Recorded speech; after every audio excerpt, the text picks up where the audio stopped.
हम इस समय मौजूद हैं गाजियाबाद में और लगातार जिस तरीके से लोकसभा चुनाव की अगर बात करें तो सियासी तापमान जबरदस्त गर्म है। और हमारे साथ मौजूद हैं यहाँ पर बहुजन समाज पार्टी से ठाकुर नंद किशोर जी। उनसे जानने की कोशिश करेंगे कि किस तरह की तैयारियां हैं उनकी, क्या उनके मुद्दे हैं और जिस तरीके से लगातार ताबड़तोड़ उनके जनसंपर्क चल रहे हैं, लोगों का कैसा रिस्पांस मिल रहा है और क्या कुछ रोड मैप इन्होंने गाजियाबाद की जनता के लिए तैयार किया है, जानेंगे। बहुत बहुत स्वागत है आपका भारत 24 पर। हमारा रोड मैप सब तैयार हो चुका है। जो हमारे लोकल मुद्दे हैं, जनता हित के मुद्दे हैं, हम अब प्रचार का समय हमारे पे 13-14 दिन का बच रहा है।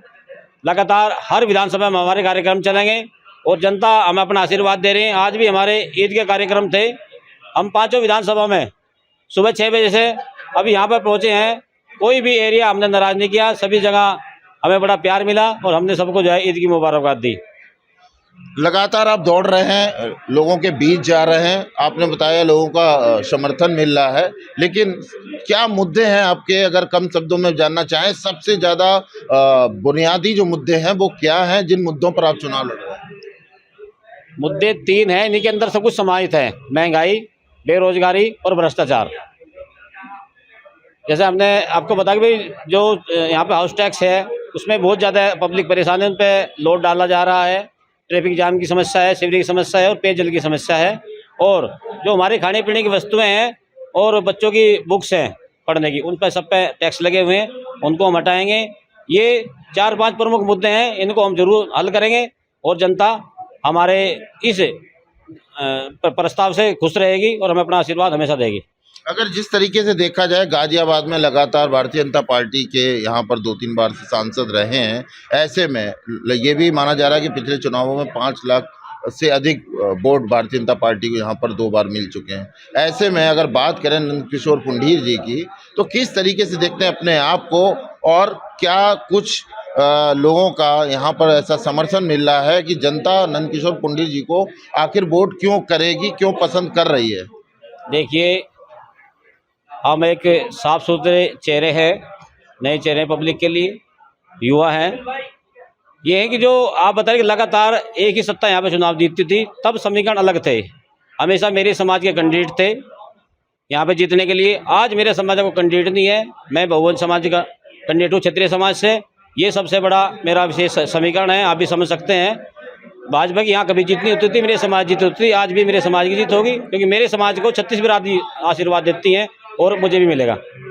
बहुजन समाज पार्टी की बात करें तो आप लगातार यहाँ पर चुनावी कैंपेन कर रहे हैं और बहुजन समाज पार्टी की जो नीतियाँ हैं उनको लेकर काम कर रहे हैं, लेकिन अगर बीजेपी की बात करें तो उनके पास चेहरा मोदी है, वो मोदी जी के नाम पर वोट कर रहे हैं। तो ऐसे में क्या कितना डिफरेंस मानते हैं कि आपको किस तरह की चुनौतियाँ मिलती हैं?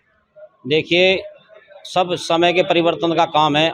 आज जो गुटबाजी सत्तारूढ़ पार्टी में पहले कभी नहीं रही, मैं मानता हूँ पहले चेहरे पे वोट मिली, इस बार काम पे वोट मिलेगी, चेहरे पे वोट बिल्कुल नहीं मिलेगी। ये सब जनता समझ चुकी है। वोटर साइलेंट है, वो अपना 26 जनवरी में अपना रोज दिखाएगा, 26 अप्रैल में, तभी 4 जून को पता लग जाएगा भी चेहरे पे वोट मिली या काम पे वोट मिली।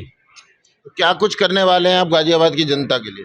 गाजियाबाद जनता की जो मैंने समस्या बताई आपको, ऐसे तो ये चुनाव हमारा राष्ट्रीय चुनाव है और इसमें निर्णय भी राष्ट्रीय हित में लेते हैं, लेकिन फिर भी जैसे नगर निगम के प्रतिनिधि हैं, हमारे जो विधानसभा के प्रतिनिधि हैं, जो विधायक जी होती हैं, लेकिन उसके बावजूद जो सांसद होता है वो अपनी सीट का एक डिपार्टमेंट होता है, तीसरा डिपार्टमेंट, उसकी जो योजनाएं हैं वो सब सांसद के माध्यम से चलती है और वे सभी हम रोजगार के हिसाब से लगाएंगे, जनता की जो प्राथमिकता उनके हिसाब से काम करेंगे और सभी का जो है भली भांति ध्यान रखेंगे। जी, अक्सर ये देखा जाता है कि जो जनप्रतिनिधि होते हैं बतौर एमपी जब यहाँ पर लोग बनते हैं, उसके बाद जनता के लिए उनके पास समय नहीं हो पाता। जनता को अगर उनसे मिलना होता है तो वो उनसे कनेक्ट नहीं हो पाते हैं और अपनी समस्याओं को वहाँ तक नहीं पहुँचा पाते हैं। ऐसे में क्या मान के चलें कि आपका क्या कहना है कि आप यहाँ से अगर जीते हैं तो जनता से कैसे कनेक्ट रहेंगे? देखिए, अभी आपने एक सवाल किया था कि भाई सत्तारूढ़ पार्टी में चेहरे पे वोट मिलती है। अगर चेहरे पे वोट दोगे तो यहाँ सांसद ढूंढा नहीं मिलेगा किसी भी पार्टी का। अगर कामों पे वोट दोगे अपने बीच के आदमी को वोट दोगे जो 24 घंटे आपके दुख सुख का साथी होगा, तो सब चीज़ें बदल जाएगी। मुझे वोट जो है मेरे काम पे मिलेगी। बहन मायावती के जो भूतपूर्व में काम हुए हैं, 4 बार जब हमारी बहन जी सीएम रही है इस प्रदेश की, और आपको एक मालूम हो रहा है कि सभी पार्टी के मैनिफेस्टो होते हैं, घोषणा पत्र। हमारा कोई घोषणा पत्र नहीं होता। हमारे जो पूर्व में काम हुए हैं उन्हीं के आधार पे हम आगे चुनाव लड़ते हैं और भविष्य की रणनीति तय करते हैं। आप भारत 24 पर मौजूद हैं और लगातार यहाँ पर जो दर्शक हैं वो भी इसमें जुड़े हुए हैं, तो क्या उनसे कहना चाहेंगे अगर आप जीतते हैं तो जनता के लिए कितना समय देंगे आप? देखिए, जनता के समय तो 24 आवर्स रहेंगे हम, जैसे कहते हैं 24x7। वो क्यों? क्योंकि हमारी जो संसद है, अगर मैं पैदल भी जाऊँ तो पैदल पहुँच जाऊँ दिल्ली यहाँ संसद में, तो यहाँ तो लोग जानबूझ के नहीं देते कि चेहरे पे वोट लेके चले गए। अभी भी जो सत्तारूढ़ पार्टी का प्रत्याशी है लोकसभा का, वो ये कह रहा है कि भाई आप मुझे थोड़ी वोट दे रहे हो, आप तो चेहरे को वोट दे रहे हो, मैं आपकी बूझ क्यों आऊँ, क्यों आपके काम करूँ? तो अगर चेहरे वोट दोगे यही जवाब मिलेंगे, अरे पब्लिक का काम होएगा नहीं। लेकिन आपकी बात करें तो आप कितना समय देने वाले, क्या ऐसी नीतियां बनाएंगे जनता के बीच आप उपलब्ध करें? पत्रकार महोदय जी, मैंने आपको बताया 24x7 में उपलब्ध रहूँगा अपनी लोकसभा में, किसी को निराश नहीं करूँगा और 24 घंटे काम करूँगा। तो ये थे ठाकुर नंद किशोर जी। इनका साफ तौर पर कहना है कि कहीं ना कहीं जिस तरीके से जनता का अपार समर्थन मिल रहा है और यहाँ पर जो एमपीज रहे हैं उनके प्रदर्शन से यहाँ की जो जनता है बेहद आक्रोशित है।